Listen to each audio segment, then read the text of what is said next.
He's Reggie Miller, the NBA and TNT, joining us here on the Dan Patrick Show. Reggie, we talked about gay athletes in the NBA when Jason Collins came out about a year ago. Now we have Michael Sam joining the NFL as a gay athlete. Is it easier or harder for a younger player to enter the locker room as opposed to a veteran player? Well, it's definitely difficult as a younger player because you don't know what to expect when you go from the collegiate level to the professional level. It's a big step. Very much the same way when you first enter high school from junior high. You know, guys are bigger, stronger, more educated. You don't know what to expect. So when you go from the collegiate level to the professional level, yeah, your skills may be on par with a lot of the professional athletes from a cultural standpoint.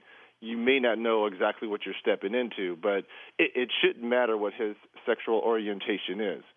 In my opinion, can Michael Sam help us win ball games?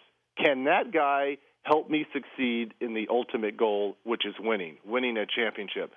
Bottom line, that should be the only thing that matters. It's not his sexual orientation, and I hope NFL GMs and owners take that into account because I believe you made the point. If you are co-defensive player of the year in the SEC, which is the little NFL, you can play. Reggie, you played against top-notch talent. I agree. So I hope they take that into account.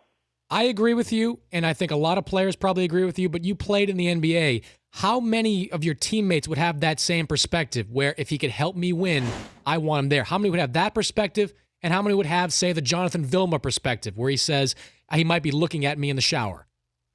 I will put it to you like this. You mentioned at the top how Mark Jackson and I took care of you. We ran that locker room, okay? So my beliefs are going to be the beliefs of my other guys. And if they're not, then you don't need to be on this team. Now, is every team like that? I don't know. I can only speak for what our locker room was about. And we were tolerant of everyone, as you should be. And hopefully, wherever he's drafted, and I hope he's drafted high, I hope they have that same tolerance for him. Because it shouldn't be what he does on his off time. It's what is his agenda on helping us win football games. That should be the bottom line. What should he expect? What kind of reaction from teammates should he expect the first time he walks into the locker room? I hope a hug and here's your playbook, Rook.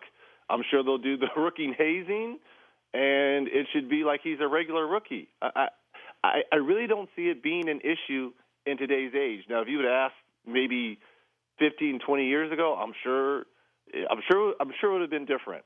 But in today's age, I don't think it's really that big a deal. Maybe I'm the naive one here, but I just don't think it's that big of a deal.